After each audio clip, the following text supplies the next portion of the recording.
기도합니다. 아멘, 아멘. 반갑습니다. 느헤미야가 성벽 재건을 시작했고 그 일을 시작할 때에 방해하는 사람들이 있었죠. 산발랏, 도비야 그리고 게셈이라는 사람들이 있었습니다. 지난번 느헤미야 말씀에서도 제가 말씀드렸듯이 그런 흔들림, 그런 모략, 그런 계책들이 있었지만 느헤미야가 흔들렸습니까? 흔들리지 않았습니까? 흔들리지 않았어요. 주변에서 뭐라고 하든 하나님께서 내게 주신 그 말씀의 능력과 사명이 그에게는 있었기 때문에 그것 하나만 믿고 그냥 밀고 나갑니다. 참 멋있죠. 우리는 주변에서 한마디만 하면 가다 멈춰서 뒤돌아보고 이게 맞나 틀린가 기도해보고 결정한 일이라고 하면서도 또 누가 뭐라 그러면 이게 맞나 틀리나 이렇게 싱숭생숭 신앙생활을 하는데 느헤미야는 흔들리지 않았습니다. 그 흔들리지 않은 결과가 무엇이냐면 무려 52일 만에 무너진 성벽 재건이 완성되었다라는 느헤미야 6장에 있는 말씀이 그것을 대변해주고 또 증거해 주는 거예요. 사실 52일 만에 성벽 재건을 완료한다? 이것은 있을 수 없는 일입니다. 그저 하나님 주신 마음을 가지고 그렇게 나아갔더니 하나님께서 그 은혜를 허락해 주셨다라는 거예요. 바라기는 오늘 말씀을 통해 우리의 삶에 해결되어지지 않았던 문제들을 하나님 앞에 온전히 맡기고 지체 없이 그 일들이 하나님이 원하시는 그 길까지 가게 되시기를 주님의 이름으로 축원합니다. 이 일을 위해 흔들리지 마십시오. 느헤미야처럼 밀고 나아가시기 바랍니다. 근데 막무가내로 밀고 나가는 게 아니죠. 하나님의 말씀에 근거하여 주님 앞에 기도하고 엎드리며 함께 하시기를 바랍니다. 이제 그렇게 성벽이 완전히 완결되었습니다. 얼마나 좋았을까요? 실제로 이 성벽이 완공되었다는 이야기를 듣고 주변에 있는 대적들이 다 두려워하고 크게 낙담하는 일들이 벌어지고요. 또 이 일이 그저 이들의 노력으로 된 것이 아니라 하나님께서 저 백성을 도우셔서 이 일을 완성했구나라는 이런 소문들이 주변에 그냥 쫙 퍼져나가기 시작했어요. 우리 교회도 그런 소문들이 계속 나기를 소망합니다. 하나님이 세우신 교회, 하나님이 세우신 가정, 하나님이 세우신 나의 삶, 그것이 우리의 자랑인 줄 믿습니다. 그렇게 모여든 이스라엘 백성들, 이제 성벽 재건도 완료되었고 이제 각자의 성읍으로 돌아가 자신들의 삶을 살아냅니다. 그런데 무슨 일이 벌어졌는지 사람들이 수문 앞 광장에 모여들기 시작합니다. 이스라엘 자손들이 자기들의 성읍에 거주하였더니 7째 달에 이르러 모든 백성이 일제히 수문 앞 광장에 모여 학사 에스라에게 여호와께서 이스라엘에게 명령하신 모세의 율법책을 가져오기를 청하매라고 얘기합니다. 이 말씀에서 참 놀라운 것이 뭐냐면 모여든 백성들의 요구, 그것은 놀랍게도 하나님의 율법책을 가져와 우리에게 읽어달라라고 이야기하고 있는 거예요. 지도자들이 요구했습니까? 지도자들이 사람들을 막 불러 모아서 말씀 읽고 말씀 드려야 말씀 봐야 되니까 모이세요라고 했습니까? 아니었어요. 백성의 요청이 먼저 있었어요. 자기들밖에 모르고 살 것 같았던 이스라엘 백성들이 웬일로 기특한 생각과 요구를 하고 있습니다. 이유가 뭐였을까요? 아마도 성벽을 아름답게 재건하고 튼튼하게 재건하고 나서 집으로 돌아가서 있다 보니 뭔가 안전한 마음이 들어 평안함이 있긴 했지만 무언가 깊숙한 내부에서 그들의 영혼 가운데서 채워지지 않는 영적 허기가 있다는 사실들을 각자가 발견해내기 시작했던 것 같아요. 우리도 이런 영적 허기를 느낄 때가 있습니다. 이런 경우에 오늘 본문의 이스라엘 백성들처럼 교회 담임 목사님이나 리더들에게 기도 부탁이나 신방을 하기도 하고 또는 예배의 자리를 어떻게든 찾아서 나와 하나님 앞에 엎드려 기도하며 그 영적 허기를 채우는 사람이 있는가 하면 어떤 분들은 영적 허기를 애써 모른 척하며 하나님 앞에 나오기보다 세상의 방법을 찾아 풀려는 사람들이 있죠. 지금 우리는 어떻습니까? 지금 나는 이 영적 허기를 어떻게 해결하고 있는지 스스로에게 물어보시기를 바랍니다. 오늘 본문은요, 그 영적 허기를 깨닫고 겸손히 하나님의 말씀 앞에 나온 사람들의 이야기입니다. 다시 본문으로 들어가 이들이 수문 앞 광장에 모여, 이곳은 어디냐면 기드론 골짜기 기온샘의 광장입니다. 우리가 잘 아는 실로암 있잖아요. 실로암이 바로 이 근처에 있고 제가 예전에 히스기야 관련된 말씀 전할 때 한번 이 지역에 대해서 말씀드린 적이 있는데 히스기야가 아수르의 공격을 대비해서 기온의 윗샘물을 막아 비밀 물길을 내어 그 포위된 상황 속에서도 물을 먹을 수 있게 만들었던 그 수로가 파져 있던 때가 그 곳이 여기고요. 또 다윗 왕이 왕국을 세울 때 이 기온샘으로 나 있는 수로를 통해 예루살렘에 들어가 예루살렘을 정복한 일들이 있었어요. 그러니까 이 수문앞 광장은 이스라엘 백성의 역사 속에 있어서 굉장히 중요한 때마다 굵직한 일들이 일어났던 장소예요. 바로 그곳에 이제 이들이 모인 겁니다. 그리고 모세의 율법책을 가져와 읽어달라고 청하고 있습니다. 2절에 보면 일곱째 달 초하루에 제사장 에스라가 율법책을 가지고 나옵니다. 그 회중 앞에 섰는데 남자나 여자나 알아들을 만한 모든 사람들이 그곳에 이르렀다라고 말하고 있죠. 보면 다 모인 거예요. 다. 말귀를 알아듣는 사람은 다 모인 거예요. 들을 수 있는 사람은 다 모인 거예요. 그러니까 어린 아이부터 뭐 작년에 이렇게까지 다 모여들었죠. 그런데 이때가 언제냐? 1절과 2절에서 계속 반복적으로 나오는 달이 있죠. 그게 언제입니까? 바로 일곱째 달입니다. 일곱째 달. 이스라엘 원력에서 유대력에서 6월절이 있는 달이 첫째 달이고요. 그로부터 일곱째 되는 달이 일곱째 달인데 이 일곱째 달이 딱 시작을 하면 이스라엘 백성들이 뭐를 하냐면 나팔을 크게 불어버립니다. 부앙 하고 소패를 하는 그 나팔을 길게 불죠. 7월 1일 날 나팔을 불어요. 왜 부느냐? 이때가 바로 7월 달이 대속죄일이 있는 달이기 때문에 그렇습니다. 그래서 나팔을 부는 7월 1일을 뭐라고 하냐? 나팔절이라고 부르는 거예요. 그 나팔절을 통해 나팔을 불면 이스라엘 백성들은 금식하며 대속죄일을 기다리고 또 그렇게 대속죄일이 되면 대제사장이 1년에 한 번 지성소에 들어가 백성들의 죄를 대속하는 대속죄일로 보내게 됩니다. 그리고 나서 이후에 지키는 절기가 바로 초막절이에요. 그래서 이스라엘 백성에게 있어서 이 7월은 일곱 번째 달은 지금 저희의 원력으로는 9월에서 10월경이거든요. 이 일곱째 달은 영적으로 굉장히 중요한 때였고 마침 성벽이 완성된 이후에 이 일곱째 달이 다가오자 그들의 마음 가운데 있던 영적 호기를 채우기 위해 이들이 수문앞 광장에 모여 하나님의 말씀을 듣고자 모여들어 그들이 한자리에 있었다라는 사실이죠. 그렇게 모여 말씀 듣기를 청하죠. 수문앞 광장에서 새벽부터 정오까지 남자나 여자나 알아들을 만한 모든 사람 앞에서 읽음에 뭇 백성이 그 율법책에 귀를 기울였다라고 말씀하고 있습니다. 그렇게 모여든 사람들이요. 새벽부터 정오까지 대략 한 6시간인데 한 6시간 정도를 하나님의 말씀에 귀를 기울이고 있었다라는 거예요. 얼마나 말씀에 대한 목마름이 컸는지 6시간을 서서 낭독하고 있는데 그 낭독하는 소리를 말씀을 다 듣고 그렇게 있었다라는 거예요.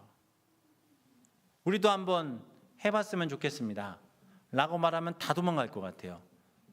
6시간을 앉아서 듣기도 힘든데 서서 6시간을 말씀을 듣는 역사가 일어나기 시작했다는 거죠. 이때 뭐 제가 지금 말씀을 이렇게 전하는 것처럼 중간에 이런 이야기를 하지도 않아요. 그냥 창세기부터 그냥 쭉 읽는 거예요. 천천히. 그걸 듣는 거예요. 근데 그런 일들이 벌어졌다라는 거죠. 여기도 보면 근데 그 율법책에 뭐를 했대요? 귀를 기울였다라고 말씀합니다. 귀를 기울인 이유가 뭐죠? 어떻게든 들으려고. 또 하나 귀를 기울였다라는 것은 순종하는 태도를 의미합니다. 즉 하나님의 말씀을 듣고자 하는 사람에게 하나님은 그 음성을 들려주시기에 그 마음을 열어 율법책에 귀를 기울여 하나님의 말씀을 듣고자 했다라는 거죠. 예수님께서도 듣는 귀에 대한 말씀을 여러 번 하셨어요. 왜 그러셨냐면 사람들은요 생각해 보시면 자기가 보고 싶은 것, 듣고 싶은 것 그냥 그런 것만 듣고 보려고 하는 게 사람들의 모습이지 않습니까? 근데 이 듣는 귀라고 하는 것은 내가 보고 싶고 듣고 싶은 것을 떠나 하나님이 내게 주신 말씀을 그대로 듣고 순종하려는 마음의 귀, 그게 바로 듣는 귀인 거예요. 우리에게 이런 귀가 떠지기를 주님의 이름으로 축원합니다. 하나님의 말씀을 순종하는 마음으로 읽을 때 살아계신 하나님의 음성이 되는 것이고 그렇게 선포될 때 영적으로 목말라하던 이스라엘 백성들이 하나님의 말씀을 듣기 시작할 수 있었다라는 거죠. 이 3절은 그날이 어떤 일들이 벌어졌는지 전체적인 그림을 이제 그려준 거예요. 그리고 나서 이제 4절부터는 그럼 그 6시간 동안에 어떤 일들이 일어났는지를 한 절 한 절 보여줍니다. 4절 말씀에 보면 그때에 학사 에스라가 나무 강단에 서서 그의 곁 오른쪽에 선 자는 마띠디아와 스마와 아나야와 우리야와 힐기야와 마세야요 그의 왼쪽에 선 자는 부다야와 미사엘과 말기야와 하숨과 하스바다나와 스가랴와 무술람이라 라고 말씀하시면서 5절에 에스라가 모든 백성 위에 서서 그들의 목전에 책을 펴니 책을 펼 때에 모든 백성이 자리에서 일어납니다. 그러니까 에스라가 있고요. 에스라가 이런 나무 강단위에 있고 옆에 13명의 레위인들이 서 있었습니다. 그리고 책을 펴는 순간, 하나님의 말씀을 펴는 순간 모든 사람들이 자리에서 다 일어났어요. 왜 일어났습니까? 우리는 지금 하나님의 말씀을 존경하고 그 말씀을 듣고 그 말씀을 위해 우리의 마음과 정성을 올려드립니다라는 의미예요. 존경과 그들의 마음의 기대가 그들이 자리에서 일어섬으로 일어나기 시작했다라는 거죠. 그리고 놀라운 일이 벌어지는데 바로 6절 말씀이에요. 우리 6절 말씀 한 목소리로 함께 읽어볼까요? 시작. 에스라가 위대하신 하나님 여호와를 송축하매 모든 백성이 손을 들고 아멘 아멘 하고 응답하고 몸을 굽혀 얼굴을 땅에 대고 여호와께 경배하니라. 아멘. 이 말씀이 너무나도 귀해요. 자, 에스라가 성경을 펼치자마자 백성들이 하나님의 말씀을 들을 기대에 자리에 다 일어나요. 머릿속에 한번 그려보세요. 그리고 나서 에스라가 하나님 여호와를 송축하죠. 하나님을 찬양하는 거예요. 근데 이때는 시편의 글귀들을 아마 읽었을 거예요. 그 글을 읽고 이제 하나님의 말씀을 펴서 읽으려고 하기도 전인데 이스라엘 백성들이 입에서 무엇을 고백하고 있습니까? 무엇을 고백하고 있습니까? 아멘 아멘 하고 있다라는 거예요. 그러니까 우리가 이게 성경을 읽고 나서 말씀을 듣고 나서 말씀을 듣다가 내 마음에 뭔가 이렇게 와 하는 느낌이 들면 마음속에서 툭 튀어나오는 게 뭐죠? 아멘 이러죠. 그런 말이 나오지 않습니까? 그런데 오늘 본문에 나온 이스라엘 백성들은요, 말씀을 폈을 뿐이고 아직 선포가 되지 않았는데 그들이 뭐라고 하냐면 아멘 아멘 하고 있었다라는 거예요. 요즘에 아멘 잘 안 하죠. 그래서 우리 교회는 좀 하는 편이에요. 어색해서인지 말씀이 은혜가 안 돼서인지는 잘 모르겠지만 아멘을 좀 잘 안 하시는데, 보면 우리가요 말씀을 들을 때 들어보고 나서 내가 순종을 할지 안 할지를, 즉 내 마음에 드나 안 드나 들어보고 아멘하는 경향이 우리 가운데 있다라는 거죠. 한국 속담에 보면 이런 비유가 있잖아요. 달면 삼키고 쓰면 뱉는다. 이렇게 말씀 듣는 분들이 교회 안에 적지 않다라는 거예요. 오늘날 대부분의 교회 안에 벌어지고 있는 일입니다. 그래서 말씀 끝나고 뒤에 가서 인사할 때 되면, 제가 한국에서도 말씀 끝나고 나 뒤에서 이제 인사하잖아요. 인사하면 오셔가지고 아이고 목사님 은혜 많이 받았습니다. 오늘 말씀 정말 아멘이네요. 이렇게 하고 가시는 분이 계세요. 그럼 그 다음 주에도 하실 것 같은데 안 하실 때가 있어요. 그리고 가끔 또 전화 와요. 아 목사님 오늘 말씀은 조금 이상했던 것 같아요. 뭐 이렇게 저보다 더 많이 말씀을 아시어서 그렇게 하시겠죠? 그리고 뭐 저를 막 가르치시기도 하고 이런 분들도 제가 종종 만났었거든요. 주일에 선포되는 말씀, 내가 듣고 싶으면 듣고 말고 싶으면 스킵하는 말씀으로 생각하는 성도들이 너무 많죠. 요즘에 이 유튜브가 그래서 문제예요. 유튜브를 틀면 말씀을 들을 때 그 말씀에 내가 딱 제목 봐서 좋은 것만 찾아 듣는 경향들이 있어요. 물론 말씀이 선포되는 말씀 하나님의 말씀이기에 그 말씀에 능력이 있음을 확신합니다. 그러나 기억하셔야 될 게 있어요. 오늘 본문에서도 이스라엘 백성들의 모든 상태와 영적 상태를 충분히 체크하고 그들을 위해 기도하고 있었던 에스라와 느헤미야였기에 그들이 하나님의 말씀을 듣고자 했고 그 말씀의 능력을 받고자 했던 거죠. 아무리 싫어도 아무리 미워도 주일날 여기 계신 성도님들을 위해서 일주일에 단 10분이라도 기도하는 목회자가 준비한 말씀이 지금 이 자리에 있는 우리에게 주신 하나님의 말씀임을 믿으시기를 바랍니다. 저보다 더 여기 계신 성도님들을 위해 기도하는 목회자가 있을까요? 제가 부끄럽지만 그래도 그 부분에 대해서는 제가 자부심을 느끼고 그렇게 기도하려고 애쓰고 몸부림칩니다. 그런 가운데 하나님 주시는 말씀들이 주일날 선포된다는 사실을 믿으시기 바라요.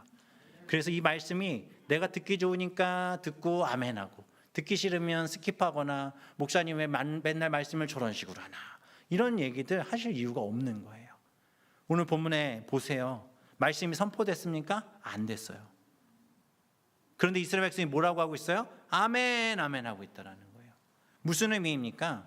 이들은 간절함으로, 그리고 어떤 말씀이 선포되든 지금 이제 우리에게 선포되는 이 말씀은 하나님이 내게 주신 말씀임을 확신합니다라는 그 마음의 표현과 고백이 바로 아멘, 아멘이었습니다.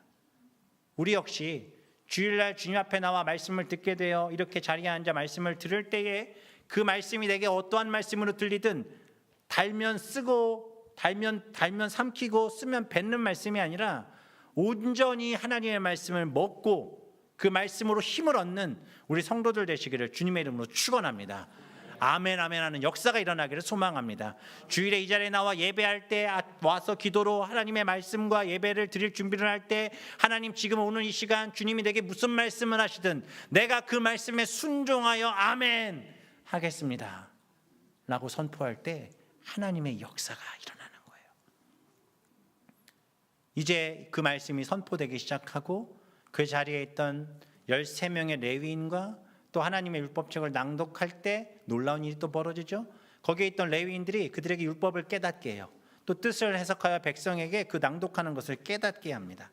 이 느헤미야 8장에서 깨닫게 하다라는 말이 6번 정도 등장하는데 이것은 무슨 얘기냐면 지금 제가 하는 것처럼 성경을 이렇게 풀어서 해석한다는 의미가 아니라 당시에 포로 귀환한 이스라엘 백성들이 쓰던 언어는 대부분 아람어였어요. 아람어. 그런데 성경은 히브리어로 기록되어져 있잖아요. 그러니까 에스라는 히브리어로 낭독을 했겠죠. 그 말씀을 들으면 바로 이해할 수 없었겠죠. 뭐 언어적인 어떤 스타일이나 이런 것도 좀 비슷한 면이 있어서 대충 알아듣는 건 있을지 모르겠지만 정확하게 알지 못해서 궁금했을 거 아니에요. 그런 사람들에게 레위인들이 앞에 서서 그 말씀을 아람어로 통역해 주었다라는 이야기예요. 그러니까 들리지 않았던 말씀인데 궁금했는데 너무 간절한 마음을 섰는데 들리지 않았을 때 13명의 레위인들이 그 일을 나누어서 말씀을 들려주기 시작했어요. 이것이 바로 오늘 이 수문학 광장 부흥의 중심의 핵심적인 역할이었습니다. 그들의 말씀이 들리기 시작했어요. 에스라가 전하는 그 말씀이 모세의 율법이 그들에게 들리기 시작했어요. 들리기 시작하니 무슨 일이 벌어집니까? 백성이 율법의 말씀을 다 듣고 어떻게 됐대요? 다 어떻게 됐대요? 우는지라. 왜 울까요? 왜 울까요? 눈에 뭐가 들어갔을까요? 아니죠. 하나님께서 이 이스라엘 백성을 70년 포로 기간을 보내고 이 예루살렘에 다시 돌아와 성전을 세우고 성벽을 세우게 하신 그 놀라운 계획과 은혜가 이미 모세의 율법 가운데 그들을 위해 준비하셨다라는 사실. 또한 우리는 버려진 줄만 알았지만 우리 하나님께서 우리를 단 1분 1초도 버리지 않으시고 눈동자와 같이 지키셔서 우리를 이곳까지 인도해 주셨다라는 확신 속에 그들의 마음 가운데 깨어짐이 있기 시작합니다. 자신들은 그렇게 하나님을 생각하지 못했거든요. 그들은 살면서 일주일 동안 하나님에 대한 삶이나 하나님에 대한 생각이나 말씀을 가까이 하고자 했던 마음들이 없었거든요. 그저 주일날 제사 드릴 때에만 그냥 가끔 나와서 하나님의 말씀을 듣는 정도가 다였는데 그런 그들을 1분 1초도 외면하지 않으시고 그 오랜 역사 동안 매일같이 그들을 지키시고 보호하시고 바라보고 계셨던 하나님의 모습이 그들에게 보이기 시작했습니다. 나를 짝사랑하고 계셨던 그 하나님의 모습이 보이기 시작했어요. 그 순간 그들의 마음이 무너지기 시작한 거예요. 하나님과 멀리 떨어져 있었던 자신들의 모습을 회개하기 시작합니다. 그 눈물이 한 방울 한 방울 떨어지며 부흥의 절정을 이룹니다. 사랑하는 성도님들, 우리가 말씀 앞에서 하나님과 얼마나 멀리 떨어져 있는지, 이스라엘 백성들이 왜 포로 기간이 있었는지, 왜 우리에게는 코로나 기간이 있는지 하나님 앞에서 그 말씀을 통해 깨닫고 우리의 연약함과 부족함을 있는 그대로 내려놓고 우는 성도들 되시기를 주님의 이름으로 축원합니다. 하나님의 말씀을 통해 세상을 바라보며 들리는 이 말씀을 붙들고 기도하고 눈물을 흘려야 할 그 일들, 그걸 가지고 울며 회개하고 나아가야 돼요. 지금 시대가 얼마나 무섭게 바뀌고 또 돌아가고 있습니까? 성경의 권위를 인정하지 않는 수많은 무리들이 하나님의 말씀을 대적하며 벌어지는 일들이 지금 우리 눈앞에 얼마나 무섭게 다가오고 있습니까? 1981년 유럽에서 새로운 질병이 발견이 됐어요.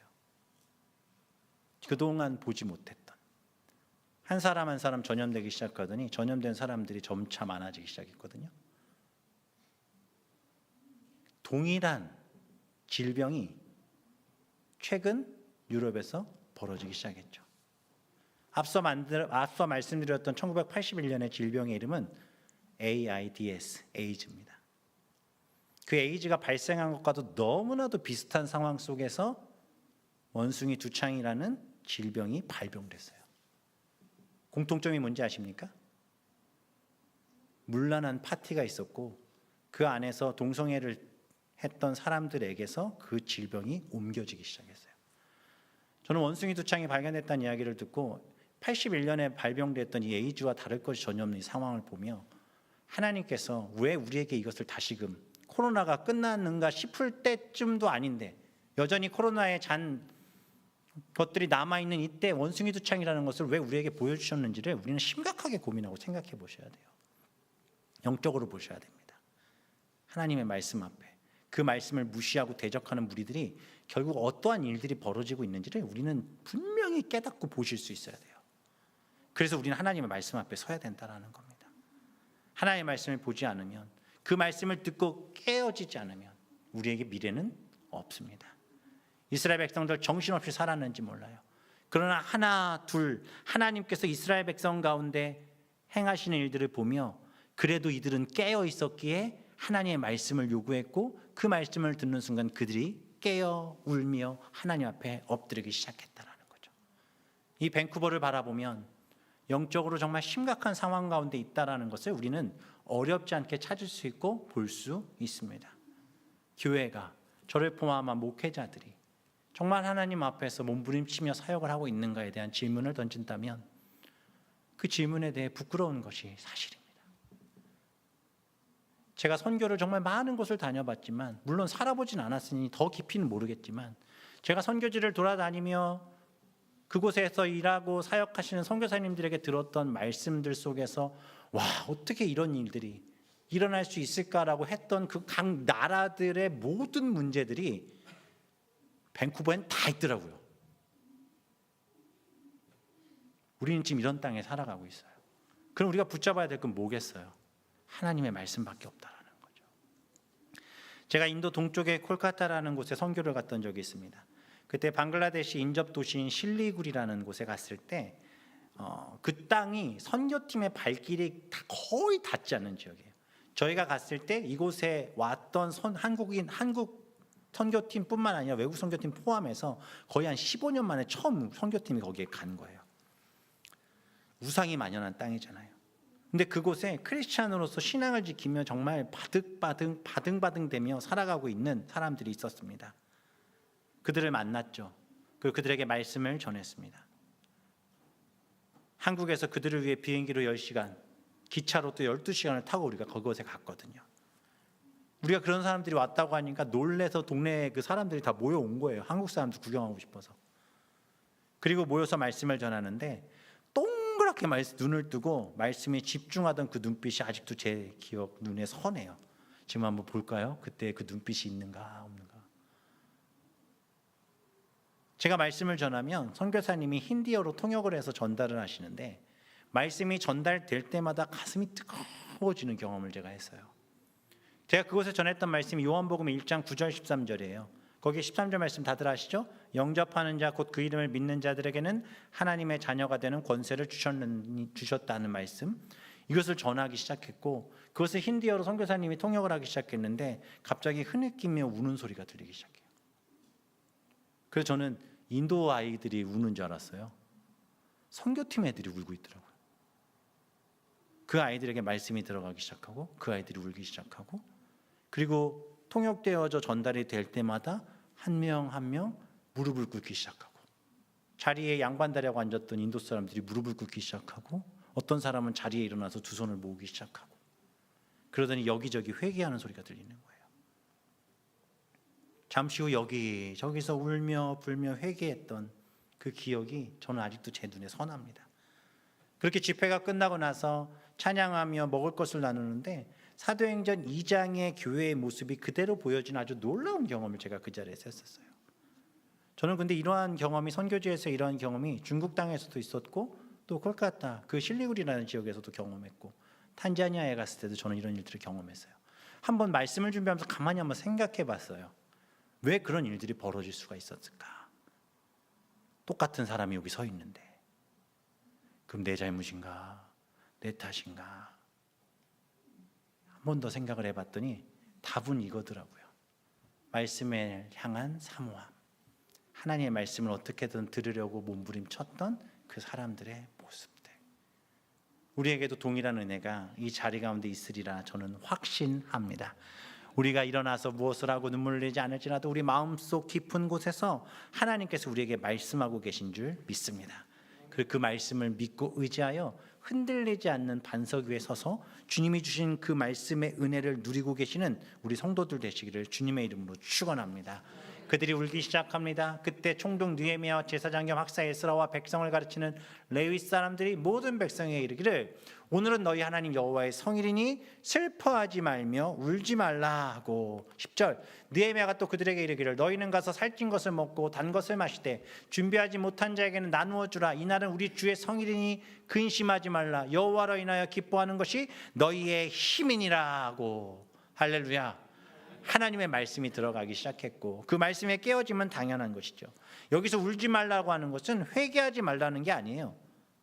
이 자리에 앉아 예배하고 있다면, 이 자리에 앉아 하나님의 말씀을 사모하고 있다면 하나님은 너희들을 사랑하고 용서하셔서 우리를 이곳에 부르셨다라는 것을 확신하고 더 이상 슬퍼하지 말라는 것입니다. 우리가 하나님을 기뻐할 수 있는 이유는 하나님은 재앙을 내리시기를 기뻐하시는 분이 아니라 아무리 죄인된 우리라도 단 한 사람도 포기하지 않으시고 하나님의 말씀 앞에 서서 그 말씀으로 회복시키시는 하나님이시기에 우리가 지금 이 자리에 앉아 말씀을 듣고 하나님 앞에 엎드려 있는 줄 믿으시기를 바랍니다. 하나님의 진노는 회개하고 눈물을 흘리며 돌이키는 자에게 반드시 용서가 임하기 때문에 우리는 그 하나님으로 인해 기뻐할 수 있다는 거예요. 말씀이 읽혀지고 들려질 때 우리는 하나님을 만나는 것이고 그 말씀이 우리의 마음과 삶을 바꿔 오직 하나님의 말씀에 집중하여 살아가는 삶을 살아가게 하시는 줄 믿으시기를 바랍니다. 지금 내 눈앞에 어떤 문제가 있든 어떤 해결하기 힘든 어떤 난제가 있든 그것 가지고 절절매는 인생 되지 마시고 하나님의 말씀 앞에 나오시기를 바랍니다. 주님을 예배하는 자리에 나와 그 말씀을 붙들 때 하나님 우리의 삶 가운데 역사하시고 일하심을 믿으시기를 바랍니다. 갈급함으로 예배하십시오. 간절함으로 예배하십시오. 그래야 주의 말씀이 들리고 그 말씀의 능력이 우리를 새롭게 바꾸어 가시는 줄 믿으시기를 바랍니다. 이스라엘 백성들은 단순히 성벽 재건을 마무리한 것으로 끝을 낸 것이 아니라 그들의 삶에 영적 성벽이 재건되는 일을 위해 다시금 모여 울며 기도하며 함께 하나님을 예배한 이 놀라운 일들이 오늘 본문에 벌어지고 있었다는 거죠. 이와 동일한 일들이 언제 또 벌어지지 않았습니까? 언제였죠? 느헤미야에서 일어났던 이 영적 대부흥의 역사는 수천 년 뒤 사도행전 2장에서 마가 다락방에서 동일한 일들이 벌어지지 않습니까? 되새겨보면 하나님의 역사가 일어나는 교회, 하나님의 역사가 일어나는 가정 가운데 하나님의 놀라운 기름 부으심이 있을 때 서로 사랑하고 나누며 말씀의 기쁨과 감사에 젖어 용서하고 품으며 주님을 찬양하는 은혜가 넘치게 되는 줄 확신하시기를 바랍니다. 우리 교회가 그런 교회 되기를 원합니다. 사람이 많고 적고를 떠나 우리 안에 그러한 놀라운 부흥이 일어나기를 바랍니다. 사랑하고 용서하고 품으며 모이면 서로의 기도 제목들을 나누어 그것을 놓고 일주일 내내 기도하고 그리고 주일날 다시 만나게 됐을 때 그 기도 제목 위에 기도했던 것을 함께 나누며 그 응답을 받는 역사, 아직 이루어지지 않았다면 또 눈물로 서로 손을 붙잡고 기도하는 교회, 그렇게 하나님의 말씀을 받는 은혜, 그 은혜 가운데 살아가기를 주님의 이름으로 축원합니다. 주의 말씀 받은 그날 참 기쁘고 복되도다. 이 기쁜 마음 못 이겨서 온 세상에 전하노라. 기쁜 날 기쁜 날 주 나의 죄 다시 쓴 날 늘 깨어서 기도하고 늘 기쁘게 살아가리. 기쁜 날 기쁜 날 주 나의 죄 다시 쓴 날. 우리에게 이런 은혜가 있기를 주님의 이름으로 축원합니다. 하나님으로만 기뻐하는 날, 주님의 말씀 때문에 복된 날, 예배가 기쁘지 않고 말씀 들으면 기쁨이 없다면 모든 게 짐이 되고 번아웃 될 수밖에 없는 거예요. 이것을 예배를 통해 회복해야 되고 하나님의 말씀에 미리 내 삶의 모든 것을 드려 아멘 아멘 하고 순종함으로 말씀을 들을 때 하나님이 우리의 삶의 모든 문제를 뻥 뚫어주심을 믿으시기를 바랍니다.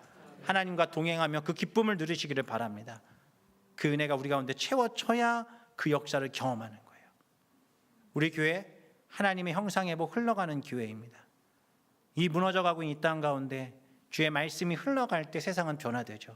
그 흘러감의 중심이 오늘 본문에서 레위인들을 통해 말씀을 듣게 하셨던 것처럼 우리가 영적 레위인이 되어 각자의 처소로 나아가 그 말씀을 선포하는 주의 백성 되시기를 주님의 이름으로 축원합니다. 우리 시간에 함께 찬양하고 기도하면 좋겠습니다.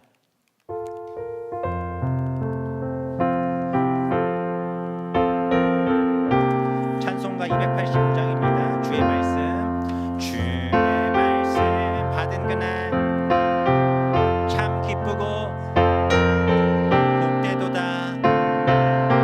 이 기쁜 마음 못 이겨서 온 세상에 전하노라. 기쁜 날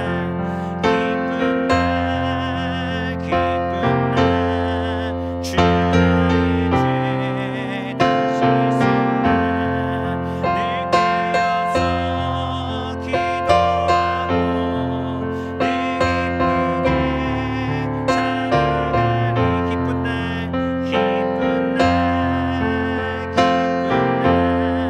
주 나의 죄 이 좋은 날 내 천한 몸 이 좋은 날 내 천한 몸 새 사람이 되었어. 이 몸과 맘 다 바쳐서 영광의 주 늘 섬기리. 기쁜 날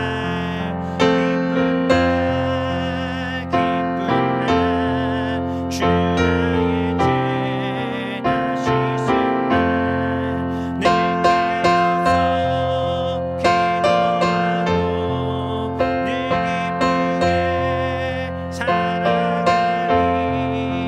기쁜 날 주 나의 죄 다시 쓴 날. 우리 시간에 함께 기도합니다. 이 시간에 기도할 때 하나님, 오늘 수문앞 광장에 모였던 이스라엘 백성처럼 내가 하나님의 말씀을 듣기 전에 이미 그 말씀이 내게 생명이라는 그 말씀의 선포를 하며 살아갈 수 있게 해달라고. 우리 삶에 부딪히는 많은 문제들 앞에 내 머리와 지식과 경험으로 그 문제를 해결하지 말고 오직 하나님의 말씀으로 그 문제를 해결하며 나갈 수 있게 해달라고. 우리 시간에 주여 한번 부르고 힘을 다해 기도합니다. 주여 합니다.